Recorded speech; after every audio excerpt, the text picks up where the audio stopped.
Good evening, everybody. This is Jim Stoker, President of Firearms Against Crime Institute for Legal, Legislative, and Educational Action. Over there. And I'm here with Vice President Klint and our Board of Directors member, Stephen LaSpina. Good evening, gents. Good evening. Good evening. It's really good to do our second episode of the podcast, of the show here. And we have Stephen here, which is pretty fantastic. Stephen is someone that I've walked the halls in Harrisburg with many times and actually spent quite a few hours and days on a range with. He's a very skilled instructor, very, very well regulated with his firearm as a shooter himself, and also someone that's quite persuasive in the halls of the legislature.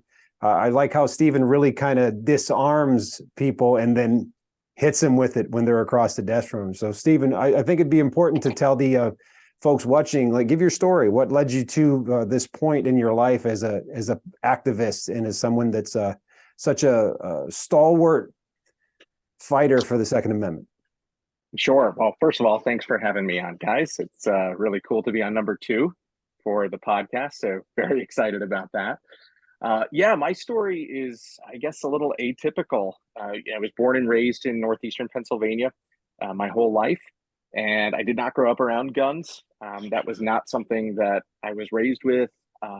Would not have been able to tell you the firearm safety rules. But the way that I was watching the world as I was becoming an adult, I realized that I needed to take responsibility for my own protection. And so, funny enough, on April 15th of 2013, my dad and I are driving out to a gun store so that I can look at guns with him. And so that date may be familiar to some folks listening because that was the day of the Boston Marathon bombing. And so my dad and I are driving to the gun store, listening on the radio to the events of that day. And it was just more confirmation that the world was not as it should be, and that I needed to, again, take responsibility for my own protection. So I had originally planned to just shop that day at the gun store, and I ended up purchasing a revolver to carry for personal protection that day instead. And that started my journey down the path of looking at guns and figuring out what was best to carry and what caliber was the best. And my dad kind of came on that journey with me. And so we were back to the gun store within a few months, and we were both buying guns and shooting together, learning together, taking classes together. And then that evolved several years later into desiring to teach. I've always loved teaching. I would host seminars for different jobs that I've held. I've taught things at my church.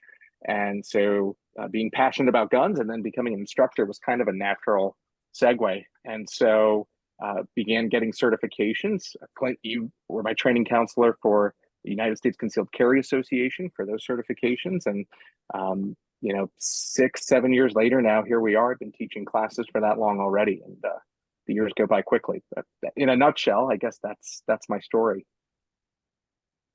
Good story. Real good story. So go ahead, How did Jim. you end up with us? Yeah, how did you end up? So, I mean, a lot of the board members, I mean, I met you through Klint, obviously. I think we met in Harrisburg the first time, but how did you get from that? I mean, let's face it, there's a lot of training instructors out there, right? It's Sure. Taking things to a different level whenever you jump into an organization like this and you say, hey, look, I'm going to be a volunteer and I'm going to drive to Harrisburg and I'm going to go to my reps and I'm going to make a stand for what I believe in. What brought you here? Yeah, so initially I became a member, had been introduced to the organization through Klint, and really liked what I saw and the things that were going on. I was walking the halls and going to the rallies even before I was a member, just because I was kind of engaged with things on a surface deep level that were going on. And so I was getting involved. And it was interesting, like growing up, I think a lot of people who are conservative or who are passionate about gun rights, like they tune in for the show, right? They watch things that are going on. They complain about it after work. They turn on their favorite cable news channel or talk radio show, and they get really upset about it. But that doesn't always translate into action. And so I'd kind of been around that my whole life. People were tuning in for the show. They weren't necessarily doing things. And I was like, well, that's really frustrating. Like, I don't want to just watch and get upset about this stuff. I actually want to engage with the process and try to make a difference, even on a small level. So, after going through the rallies and seeing all of that stuff firsthand, talking to legislators in the Capitol, Klint and Kim approached me about, hey, you're engaged, you're on the godforsaken part of the state, which is the the eastern side, and hey, would you consider becoming a board member so we can have boots on the ground in the East? And so I joined the board 3 or 4 years ago now. I think it was 2019, and that's how I came on to be with FOAC. But it was nothing. It was really nothing of my own doing. Just in the right places at the right times, and got the tap on the shoulder. But honestly, like, don't minimize it that way. So you can say it's nothing of your own doing, but think about this. Now, how many people, we go out to these events, and I go out and I speak to all these local organizations, and I'm up and down the whole western side of PA here. We've been over to the east. We go to these sportsmen's clubs and we talk about the mentality that somebody else will do it. Okay. right. So don't sit and say that it's not your own doing, because it's your own doing that brought you to Harrisburg, that put you there in the halls with us so we could run into you. So Klint could know you, could make the introductions through USCCA or for wherever, but it was your own activity, your own engagement that got you there. So don't minimize. Absolutely. No, and you're right. And I appreciate that. Yeah, you have to take that first step. Well, I guess what I'm trying to say is I'm not special or more gifted or talented than anybody else. And people that are watching this, you too can end up on a podcast someday. You too can end up on the board of an organization. We can do more than we think we can. And I'm in a spot now, even after 3 or 4 years, doing more than I thought I might be able to, by making connections, building relationships, and showing up when the cause needs you. That's a really important message, I think, for our members to hear. Absolutely. Yeah, I've really enjoyed watching you with legislators in the opportunities I've had to sit next to you. You're one of the nicest people I've ever met, and you always come in, you're very respectful, and it's very disarming because, like, I have resting bitch face. I look like I'm pissed all the time. And so when I come in, they expect there to be some type of confrontation. And when Stephen has come in, just very polite and pleasant, it's very disarming. And then you hit him with it. It's wonderful to see. Yeah. Politics is a blood sport, and we could be nice about it, but it ultimately, we have to get in there and assert our agenda too. And I mean, obviously, I was raised to be nice. I was raised to be polite. And as long as that doesn't get in the way of ultimately accomplishing the goals that we're there to do, then hey, we could be nice. There's a place for that, I guess. But as long as it doesn't trump the goal. And that's an asset, like Klint says he's got resting. I walk into these rooms, it's like a dark cloud comes with me some days, I mean, so we all have a different way to approach what happens there. And there's going to be times where maybe a representative or a senator or whomever that we're trying to explain or educate on the proper way to handle things isn't responsive to Klint or I, and you can go in and you can be that guy that they'll respect that on a different level than me maybe seeming threatening to them, or Klint coming in and being grumpy, or however he wants to put it. I mean, that's it makes a big difference, and that makes it a valuable asset for the organization. So we're happy to have you on board. I'm glad you find your way to us. Maybe take a minute or two and explain to people what you see is the important issues facing Article 1, Section 21 here in Pennsylvania. Well, I mean, I think if you're engaged at all with FOAC, you know that obviously we're very concerned about the makeup of the House of Representatives right now in the state. After the special election that was just held, we still have a Democratic majority by one seat. And we don't do party politics at FOAC, but at the same time, there's clearly a differentiation between the parties and who is generally friendly towards our Second Amendment liberties. And so that's making things in the House very difficult. Obviously, we do not have the governor's mansion. And so getting pro-gun legislation through is nigh impossible. And stopping anti-gun legislation has become quite a task, where we are pretty much relying on the Senate as a chamber to stop those things. So that's a difficulty.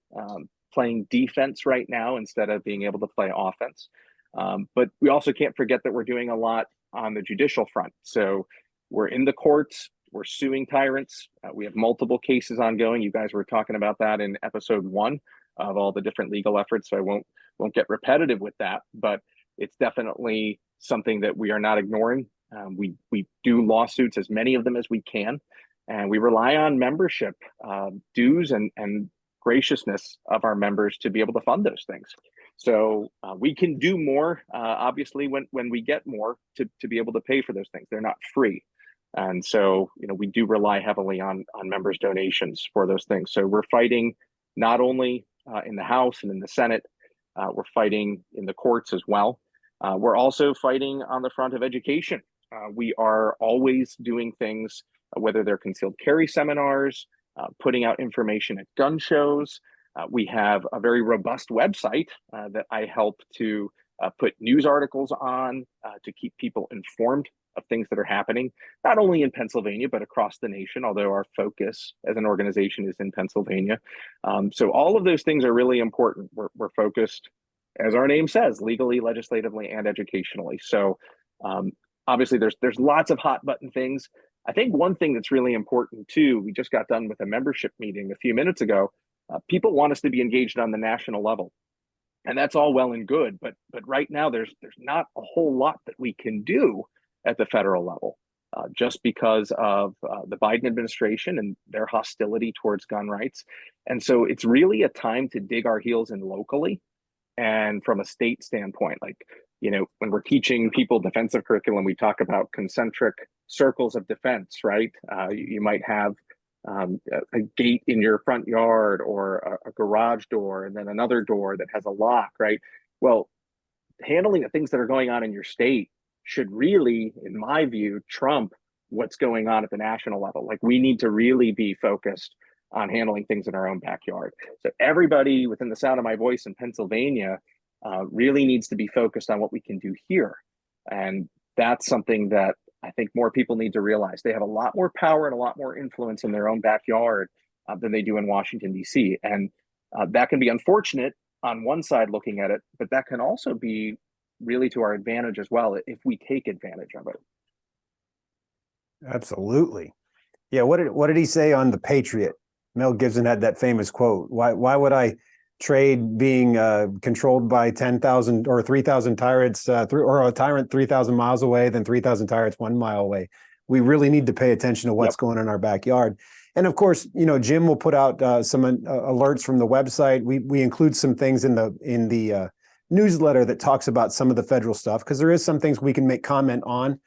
We can maybe write some letters or contact our federal representatives. But like you said, as far as getting involved with the federal thing with money, we need to spend the money in our backyard here. We got to make sure we keep our fence in order, as opposed to worrying about the one that's 10 miles down the road.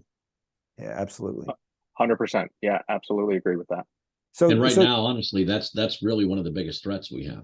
So, FOAC, we often talk about, what's the NRA doing? What's the Second Amendment Foundation doing? What's GOA doing? They're great at that national level. They've got the backing, they've got the money, they've got the experience, and they go out and they handle that. But, a lot of folks in Pennsylvania fail to understand that we're the 11th worst state when it comes to gun rights. We have a lot of restrictions here. We were a state that exported gun control, for crying out loud, back in the 90s. And we're still dealing with the repercussions of those laws. And when we teach the seminars, we hold up that little, in 1995, Uniform Firearms Act booklet that's like 50 pages, and then we hold up the modern day book that's 140. So it's a matter of getting that out there and making people understand that, there's a threat at the federal level, but I think sometimes people pay so much attention to what the president's administration is doing and the insanity that's going on there with the regulation, the overstepping by the ATF, and when will the courts eventually smack them down, that they fail to pay attention to where the mandatory storage laws are coming from, the ERPOs or red flag laws, and then the sheer volume of bills that the anti-gun groups here in Pennsylvania are putting forth. It's staggering. So, I agree with you 100%. Someone's got to be looking on the home front. Well, that's us. So I'm more than glad you jumped on board and the news stories you talked about and the defensive gun use stories and the things that you put out there, the monitoring of the web page, the Facebook page, the social media stuff. That's critical. You do that. Klint does that. Dale with different stories. It takes an army. There's no doubt. Right now, our I Army, have to jump in. I Yeah. haven't done anything with the social media stuff aside from posting a thing now and then on my own. It's been Steven and his team that's been taking Yeah. care of that. Yeah. Well, Now and it's right now all, we're an army every of little bit helps. we're an army of what? There's probably 7, 8 people that are truly engaged at the front of the organization, trying to keep everything. Now we get members that thankfully come out and they're active and get into gun shows and getting to the different events to get us out there. But it's folks like you stepping up. Like you said, it's you came out and you got engaged, and we need people to come out and get engaged. It's so critical, and I don't know how else to explain it. We need that to happen. And everyone's at a different point too. Like I don't want people to feel overwhelmed. They're like, oh man, I can't wear all these hats. And that's okay. Like, the three of us are all very different too, right? We're all at different stages in our lives. And I'm on the beginning end of starting to raise kids. And you guys, Klint, you're in the middle. Jim, you're more on the tail end. I'm trying to say you're old. No, people can feel like, well, if I can't meet this high bar, right, I just don't have time to get involved. But you know what? Send an email. Yeah. Go ahead and sign up for alerts. Hey, if phone calls are your thing, go ahead and make a phone call to a rep when we send you an email blast. Like there's something that everybody can do, because ultimately I'm just a guy named Steve, right? And I just stepped into something that I was passionate about, that I care about, and that's it. Like there's nothing special in that sense other than just saying, okay, I'm going to step in and do what I can. The Ronald Reagan quote looms in my ears all the time now. Freedom is only one generation away from extinction. And we don't want to be that generation that looks at our kids and our grandkids in the eyes and goes, it was great when we were free. That's one of the things that keeps me up at night. And so I want to do everything I can. I want to leave it all on the field so that I don't have to, to look my kids in the eye one day and say that. I want to pass this on to them. Valid point, Clint. When you edit this, I'd like you to take out the term that he stepped in something. I don't know that that's what we want to put out there. I thought I said stepped into, but yeah, take it out. That's fine. No, well said. Well said. So we've got some events coming up. Actually, Steven, you're gonna be at the Rod of Iron Festival, and Jim and I are gonna join you at some point. Yeah, so Saturday, October 7th and Sunday, October 8th, the Rod of Iron Festival at Car Arms out in Greeley, Pennsylvania is going to take place. I will be there on Saturday the 7th. You guys will follow on the 8th, I believe. And that's really exciting. It'll actually be my first time at the event. And so Dave Weaver, who is our East Coast gun show coordinator, will be out there with me. I believe our wives are coming along. And so we're going to be out there rocking the FOAC booth and spreading the word about our organization. And Jim, I think you've got a speaking engagement, right? On the 8th, you'll be giving a speech there. Yeah, 11 a.m. on the 8th. So we'll come out and join you early in the morning. I'll step out for long enough. I believe I've got a 45-minute speech they want me to do. And then I'll rejoin you at the booth for the rest of the day. Yeah, there's a lot of lore around this event. Allegedly, thousands of people show up. There's all kinds of things to do. And it's supposed to be a really fantastic time. They have a really large gun store that's now on site, and they've also added an indoor range, I believe. And so there'll be an opportunity for people to come out and shoot guns, and there's fireworks, and I think music and food and all kinds of things happening. So definitely a great time to come out and spend at least some of your weekend out there with us. We'd love to see you. And Saturday, when you get out there, actually our attorney, Josh Prince, he's going to be speaking. So he'll be out there Saturday. We're going to two paths crossing in the night bit, I guess, on him. But so we'll have somebody really representing, speaking for the organization both days. Yeah, Josh. Absolutely, it'd be great. Josh is always a good show. Definitely a good show. So let's see, the Saturday, you and I will be at the NRA. There's a ILLEA an event here in Pittsburgh. Yeah, yeah. So that'll be an interesting event. Yep. So, and then we'll drive out that night afterwards and spend the night there and go to the event Sunday. We also have a lot of legal seminars coming up. We have our traditional ones that we do with the legislators, and then we have one kind of a new endeavor. We're were invited by the United States Concealed Carry Association to be the subject matter experts for a PA gun law and use of force seminar that'll be held on October 11th. 11th? Yes. October 11th. Yep. Yeah. Okay. My mind went blank there for a Let second. me Yeah, look. I'm on the calendar. Yep. October 11th. You got October 11th. That's going to be held at Pitcairn Monroeville Sportsman's Club in North Versailles. You know that you're from the area when you call it North Versailles, not North Versailles. It's kind of like where I grew up. If you knew if someone was local, if they said you're going to Du Bois. Yeah. So it's not at North Dubois. Versailles, North Versailles, and that'll be a really cool event. Obviously I have a passion for that organization too. I've dealt with them for quite a while, so that's a nice like peanut butter and chocolate moment for me. I think that'll lead to some really nice things in the future. But we also have, let's see, the day after that, you have a seminar in Delmont, or is it the? You got me questioning now. So that's the 11th. We're doing that one out there. On the 14th, we're out at El Rema Volunteer Fire Department with Representative Kuzma. We got a full schedule, buddy. We got a lot coming up. Yeah, if anyone's watching, you can just go on to the events tab on the website and you'll see all of them right there. Yeah. So before we start wrapping stuff up here, Jim, is there anything legislatively that you think the folks should be paying close attention to right now and maybe even get involved with, giving that phone call or sending that email to one of the representatives? Yeah, there's actually a lot going on right now legislatively. So, there was kind of a pause there where the House wasn't really moving anything. The Senate was dealing with budget issues. So we had a little bit of a slowdown. But since then, just over the past couple of weeks, there have been a couple more bills that have been pushed.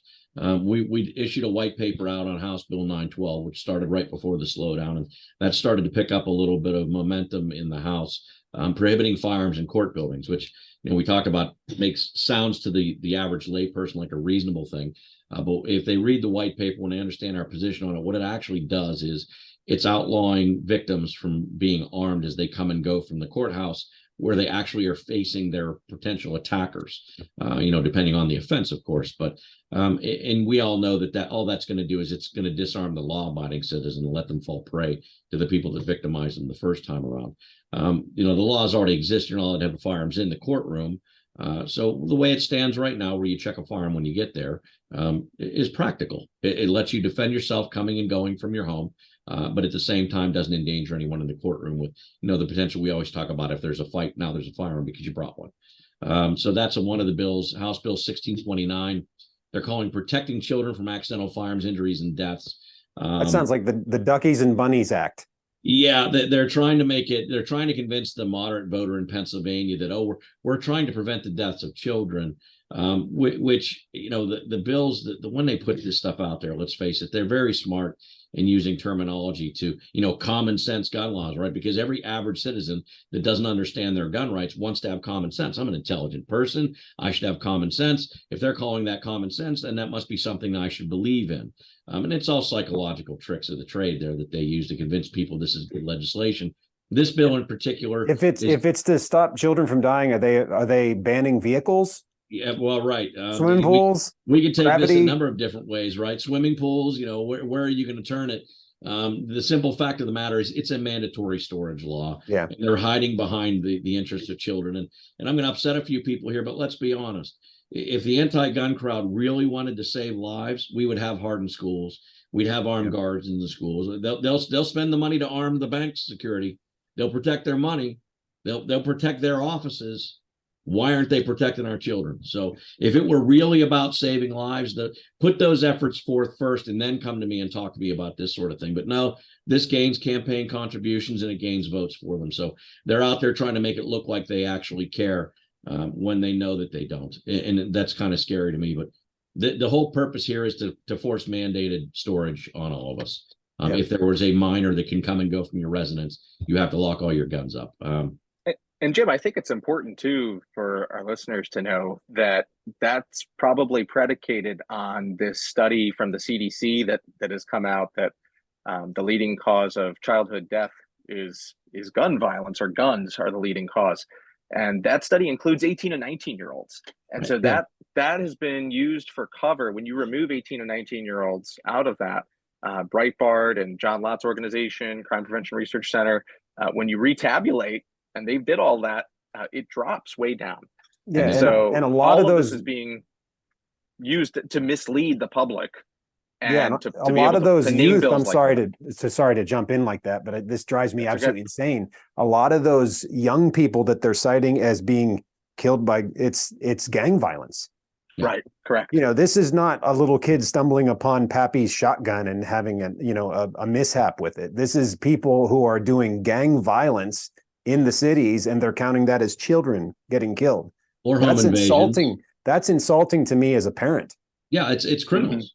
I mean, a lot of those numbers are just people that are already engaged in criminal activity. They include home invaders that get killed in proper defensive use of firearms. They include people that are gunned down by police, properly justified homicides in the United States. They rack into those statistics too. So again, this is the wisdom that the other side is very cunning in how they turn these statistics, and they convince the average layperson that, hey, this is a crime. We need to do something about this.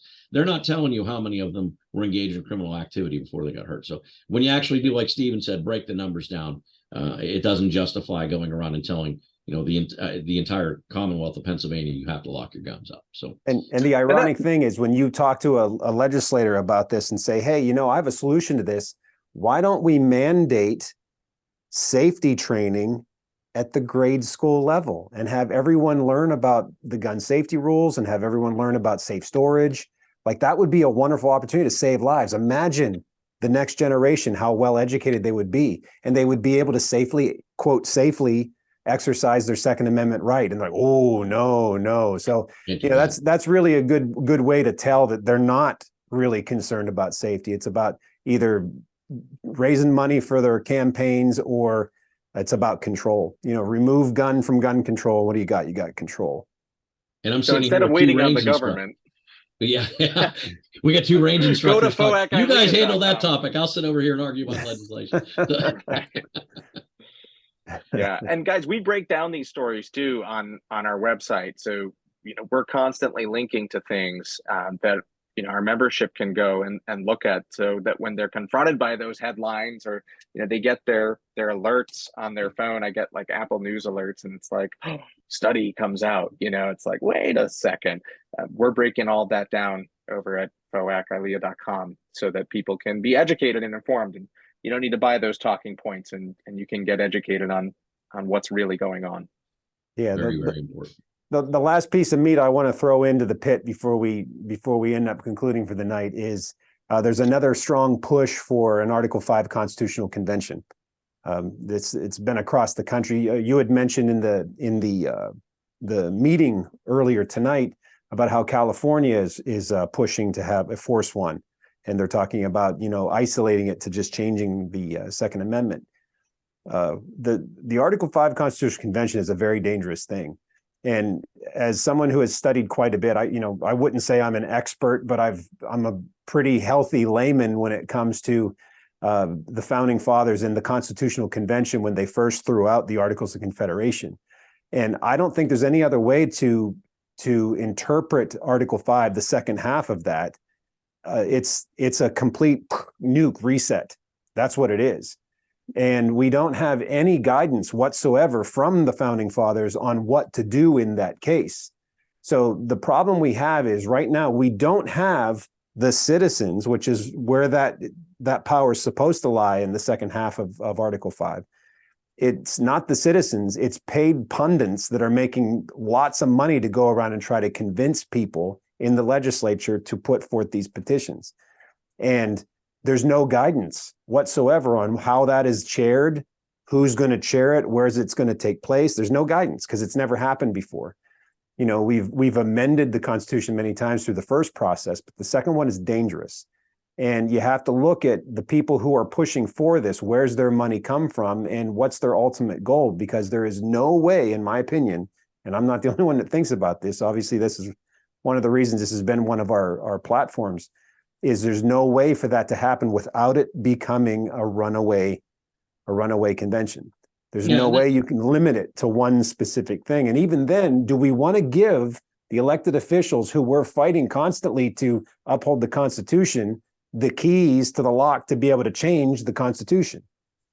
And there's a lot of issues there that, you can touch on very briefly, but I don't want to hear it. We get a lot of folks that say, well, it would be under control. Well, that's what they thought when they went to rewrite the Articles of Confederation, and look what happened. Yeah. So whenever there's the far right conservative groups and the far left, both seem to meet on the same platform here, and that should scare everybody. When you've got a governor in California rewriting their laws to try to demand this about gun control, and you've got a far right supposed conservative, we're not going to mention their organization, but they get on the local talk channels and they want to sit there and come after us and say that we're wrong on this topic. But whenever those groups agree to throw this out and say that can't happen, well, it did happen, and that's how we ended up with the U.S. Constitution in the first place. So don't tell me it can't happen. Beyond that, you're throwing out all the case law. So all of your case law gets scrubbed. Now we have the Heller decision, we have the Bruin decision. These are very key decisions for the Second Amendment lately that have started to change the landscape back in our favor against gun control. You want to throw those out now? Is this really the time to put that at risk? And they're going to sit there and say, oh, but it's about a balanced budget and it's about term limits. The founding fathers took term limits out for a reason. There's a reason not to have term limits. And if anybody wants to have that discussion, look me up. My number's right there. But, in balanced budget, it's already mandated and they're not obeying it. What makes you think rewriting it's going to change that? So let's try to focus on what really matters. Let's fix what we have. If you want to come up with amendments that push certain ways or address different angles of issues that you see, that's great.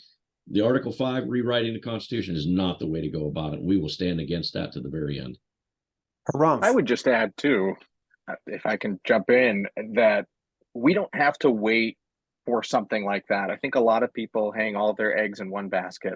And I think there's people with good motives on both sides of this issue. And, so with that being said, we don't have to wait. Jim, you just cited all of the case law that we've won. When we actually get active as a movement and we get serious about trying to set new precedent and we go after things in lawsuits, even just look at the last 30 years as a movement, right? How many constitutional carry states do we have now that we didn't have? Like we have more than half the country that is there. And we continue to make advances every year. And that stuff won't get broadcast very loudly from more of your mainstream outlets. But when you look at the facts on the ground, we're winning the argument in a lot of ways in the Second Amendment community. So we don't have to wait for a big event like that and hang our eggs in that basket. We can be doing things now, today, to advance the cause of freedom and liberty around the Second Amendment. So we don't have to sit on our hands, and we don't have to hold out hope for states to be passing those kinds of amendments. And we can act now on what we know is right. Harumph. Good to me. Yeah. Yeah. Amen. Let's go get her. All right, great. I appreciate you guys coming on, spending the time this evening to put this together. Stephen, I know a lot of the members are going to get to know you, as you become more of a power player for the organization. You've been engaged, and we appreciate you and your time, the effort you've put in. I know I can say that for both myself and for Klint. Absolutely. It can't be said enough that anyone can step forward. You have to make that decision. We can't make it for you.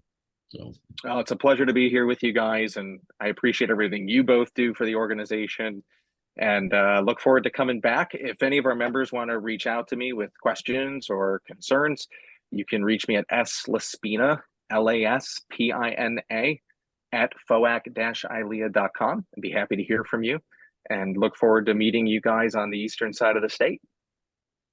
FOAC-ILLEA.org. .org. Yeah. You want me to redo that again? You can edit that out. Yeah, go ahead. Okay.